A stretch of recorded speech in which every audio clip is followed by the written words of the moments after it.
Hello everyone, it's Richard Lewis here again with another video, and today I'm going to be asking an important question, and that is, who the fuck would be an in-game leader in the current Counter-Strike landscape? There seems to be a new paradigm present, and that is namely that the role of in-game leader, arguably the most important role in the team, has been consistently undermined by the organization's need to pander to their star players. Now, first, before we get into it, it's worth noting that the concept of in-game leader, the person who creates a playbook and calls tactics and reads the game, could just have easily been phased out altogether had Valve not enforced their rule about coaches not being able to call during a game. Their thought process about it was, quote, "We were always open with them about our opinion of distributing the work of 5 players, e.g. keeping track of the economy, calling plays and mid-round calls, and general situational awareness across 6 people was not in line with our goals, one of which was to make it possible for new teams to emerge and compete at the highest levels. We had no concerns with the other coaching responsibilities, and at the time, any potential harm was hypothetical." And obviously this was in a reaction to lots of organizations reaching out to Valve and saying, we want to have an external coach be the in-game leader for our 5 players. Valve didn't like that at all. So in-game leaders breathed a sigh of relief everywhere, because the era of super teams, 5 players being controlled by someone external to the game, puppet masters, it never happened. In-game leaders had an inherent value now, and one that was, in essence, protected by Valve, so it would always be important, it would always be needed for the majors and any other Valve-sanctioned tournaments that would pop up. Now, unfortunately, it seems star players and organizations aren't on the same page as Valve at all. It seems a lot of people think there's nothing to this IGL business, that you can chop and change, play fast and loose, and still have the structure needed to succeed. And this seems a crazy conclusion to arrive at during a time when the clear #1 team in the world is one that has an accomplished in-game leader and coach working together in tandem. They have a tactical system in place that is more valuable than any individual player on the roster. Astralis are not going to be replaced by a group of players running around with subpar tactics, hoping to bang people's heads off, and yet increasingly it seems the tacticians, the people that I believe can mastermind the downfall of Astralis, are having a harder and harder time getting the respect and indeed the tools they deserve. Let's start with FaZe. Now, Karrigan is probably the best in-game leader in the world if you need a quick turnaround. Someone who came late to leading in his career. He has always been open to input from other players and has never really been much of an autocrat. This proved to be his downfall in the old TSM Astralis lineup, when players simply didn't want to do things his way, even refusing to play maps that he wanted to. And how do you enforce your rules when previously you've agreed to do everything by committee? At the most recent major, you saw a floundering FaZe go 0-2 in the groups. And now, while I agree the IGL must shoulder a lot of that responsibility, it's also worth pointing out it's not as if the players were at their best as FaZe lost to Big and eventual finalist Na'Vi, the 2 more difficult opponents they would face out of the 5 that they played. You enter Nico, a player who has done this before, of course, who usurped Karrigan and declared himself God Emperor of the team. Only he could guide them to victory in the group stage, apparently. Unfortunately for him, he was served up the Snacks era Mouse Sports, Tyloo, and a G2 that still believes Smiths and Existence can hang at Tier 1. There's no real evidence to suggest Nico is a great thinker or in-game leader. We just know he's absolutely fucking sick at the game, and this was enough for him to get his way about everything when he was at Mouse Sports, and this has now become the way over at FaZe. Now, in an interview, Nico had said it would be a temporary move, but like a dictator who promises democratic elections soon after taking power, it just never is it? And 2 weeks later, he said that Karrigan would never be the in-game leader of FaZe again. This surely spells doom for Carrigan's time on the team, because what does a Carrigan that doesn't devise strats actually do for a team? Well, the reality is, not a whole lot of much. So one of the most successful IGLs of the modern era is sat around waiting for the official kick from the team, not knowing whether or not FaZe would even sell him to a rival, given his effectiveness at turning other teams around. It's also incredibly doubtful that they will pick up an IGL at all, because Nico most likely wants to hold on to the reins. Now, I will add, there's some truth to the criticism that FaZe certainly underachieved during their time, but how much of that is on Carrigan? Don't forget that during this time, they used multiple stand-ins, as Olaf had to take some time away from the game, and that period of flux was the same time period that Astralis were able to become the dominant force they are now, and Na'Vi managed to get another player, Electronic, competing on the same level as the best player in the world. Simple. What would have happened had Olaf been in the team? We'll never know, and Carrigan is likely going to pay a heavy price for that question.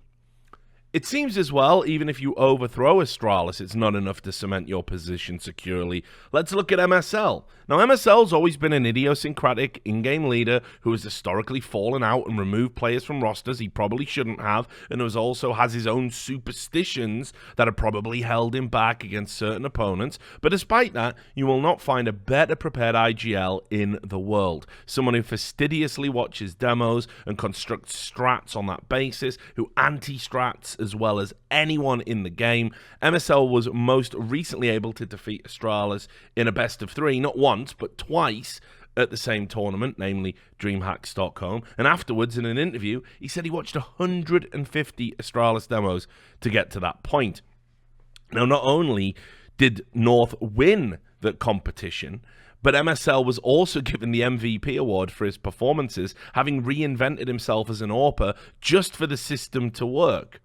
So then they go to the major and shit the bed. But here's the thing about that. First off, it was in a bunch of close best-of-ones against some decent teams. Secondly, there's no denying North suffered at the hand of the sound bugs that plagued the early stages of the tournament. Thirdly, there are 4 other fucking players on that team, and some of them simply did not pull their weight at that tournament at all. And if you look at MSL's individual stats, they weren't that bad. They represented a consistent uptick in his form, and he was on a climbing trajectory performance-wise that saw him hitting numbers he hadn't since May 2015. Incredibly, MSL was the one deemed to be surplus to requirements after the major, someone proven to be able to beat Astralis, and someone who had switched up his entire game to make it work. His replacement, Cadian, was someone who'd been out of top-tier CS for years, and had only just at the same major shown he was in personal form that showed he could compete among the best. There's little to suggest he can be as effective as an IGL as MSL, but the players want the change, and that's what happens. On that note, I don't think any in-game leader in World Counter-Strike has been treated as badly as Golden was during his time during Fnatic. He was added to the roster from the Fnatic Academy side with impossible shoes to fill, because he actually replaced the legendary player Olaf Meister, but quickly established himself as a pretty solid leader despite a lack of top-tier experience. He also bled for the cause, famously going straight into a game at E-League with no sleep after a delayed flight from Sweden. And the veterans all seemed to love him at that time, giving multiple interviews about how he had re-energized them and given them new life. On top of that, he actually got these players who had been on a very clear downward spiral for some time to win tournaments again. Fnatic took IEM Katowice, their first major tournament win in what seemed like an eternity, and all looked right with the world. For reasons we still don't know, the players, even as they were still picking confetti out of their hair, decided that Golden had to go and started to talk to Exist about potentially joining. However, what they hadn't factored on, that was they would still have to attend WESG, a tournament with a prize pool so big you can't just swerve it due to internal difficulties, with Golden still in tow. Images of him sitting alone at the tournament were posted on HLTV, and it was clear in the midst of the event things were not as good as they should be. That's usually a recipe for disaster, but somehow this team was still able to win out the whole tournament, taking the massive first prize, and the Exist deal seemed to be off the table. Famously, this is when Golden dropped his tribute to Neymar, tweeting out, "I stay." So at this point, Golden's like Donald fucking Trump, right? He's just tired of winning. So what do you think happens next? That's right. The team go ahead and set the wheels in motion to remove him from the roster anyway. Not just that, they decide to replace him with an IGL who had won only a single tournament as in-game leader, because standing in for FaZe doesn't count, in the whole of 2017 in the form of IEM Oakland, despite playing with some of the best players Sweden has to offer. Rather than cut Golden straight away, they moved him to entry fragger, a role he hasn't ever really done in his career, and then they sit back and wait for the inevitable underperformance to justify kicking him. Incredibly, he stuck around still and did this for the team. I'd have said, fuck this, put me on the bench, and eventually he got replaced by Draken, who isn't even on the fucking team anymore. It's not just Europeans that have been bitten by this bug either. Let's talk a little bit about Fallen, probably the greatest in-game leader in CSGO history, and the recent woes he's had in his lineups. Yes, even someone like Fallen, a player who basically created a scene out of nothing, a leader who has arguably brought through more top-tier talent than anyone else, a tactician who devised a system that dominated the field across multiple lineups, the jewel in the crown in one of Counter-Strike's greatest dynasties. Yes, even he isn't immune to the old star player knife under the ribs these days.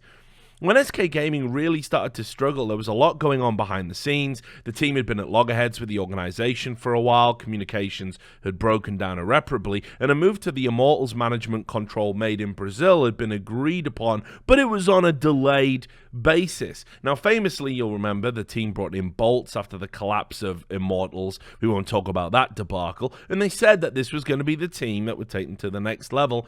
And it started out great too. They won Epicenter in a best-of-5 against Virtus.pro, which hammered the first nail into the Polish coffin. But then, after that, they found themselves in this weird place. They even had to come out and say, we're not that worried about the major because of the rules that meant they would have to use Phelps at the major. So they were effectively working with two rosters, living in two worlds. One version of the team playing with Phelps, who's a very different player to Bolts, and one that they wanted, but probably all things considered couldn't deliver. In the end, the Bolts team just kind of missed its window. It never lived up to its heights that it promised at its start. So what happens? coldzera comes out and says he's going to take over as in-game leader, and during this time, while they achieved a couple of notable results, they also lost a bunch of games, and crucially, the extra responsibility saw coldzera's game suffer, which you absolutely can't have because he's the star player. So it was clear that none of this would work. And then the move to MIBR was bolstered with new players. It was the first time the great Brazilian core would play with non-Brazilians. Different language, different attitudes, different experiences, and they're all trying to come together and make a great team. And unsurprisingly, it didn't get off to the best of starts. And while Fallen's personal form suffered, when you would think everybody should be trying to lift him up, he actually had his star players still undermining his IGL status. This led to the insanity, don't ever do this, organizations, by the way, of having two in-game leaders active on the roster, depending on what fucking map you're playing. coldzera publicly tweeted this out as well, which isn't a good move as far as I'm concerned, because it opens you up to ridicule if things don't work, and unsurprisingly, again, things didn't work. coldzera also was underperforming on the maps he would lead on. There was a statistical correlation between the two, and it was just a terrible time for MIBR fans and players alike. Now, thankfully, that's all over now, because they've agreed to bring in a coach to support Fallen. That's Yanko, of course. And slowly and surely, MIBR are course-correcting and looking like a much better team. But fuck me, who would ever think it was a good idea to cut a leader like Fallen off at the knees? I think this has been going on for a while too. If you think about what's gone on in NA, you would immediately think of Stanislaw. Stanislaw joined Team Liquid from Optic while riding the crest of a wave. He had a huge underdog win over Astralis at E-League Season 2, where he proven himself to be a more than capable in-game leader. He decided on a personal level he could win more trophies elsewhere and decided to leave Optic, which earned him the name Snakeislaw among Optic fans. Whenever you think about it, I always respect moves that are driven by ambition over money, where players say, I want to win win more, and I think I can do it with this group of players. And Team Liquid, who were perennial underachievers when you consider the players they've had and the money they spent, certainly looked a good fit. Maybe all they needed to crack the nut of winning tournaments was a solid captain and leader. Now, I'm not going to bore you all by regurgitating what happened after he joined, because we all know that while slowly but surely Team Liquid did improve, in the end he was on collision course with the coach Zeus, and he lost that particular battle. There's a twit longer all about it. And now Stanislaw is that complexity, having pulled out a pretty wild run at the Face It Unlimited Eggs Major and ending up being praised by Jason Lake as the best in-game leader Complexity has had since Trip, which is high praise indeed. But honestly, Stan must be shitting himself if they hit a bunch of bad results, and their online form suggests maybe something like that could be on the horizon. So to summarize, in-game leaders don't seem to have the same status as they once did. They do not longer seem to control rosters. They no longer seem to have the same relationship status within organizations as they should. And it really leaves open the question, why would anyone do it at all? If this becomes a long-term trend, it could have a huge impact on the game, as developing players are already unlikely to want to be the IGL figures and would rather emulate the simples of this world. Most adopt it either because it suits their skill set or because it gives you more opportunities than being another rank and file player. But now, as we enter the era of star power, that seems to be less and less true. Anyway, those are my thoughts on the IGL situation in Counter-Strike at the moment. Why don't you leave a comment below and let me know what you think, and I'll see you on the next video.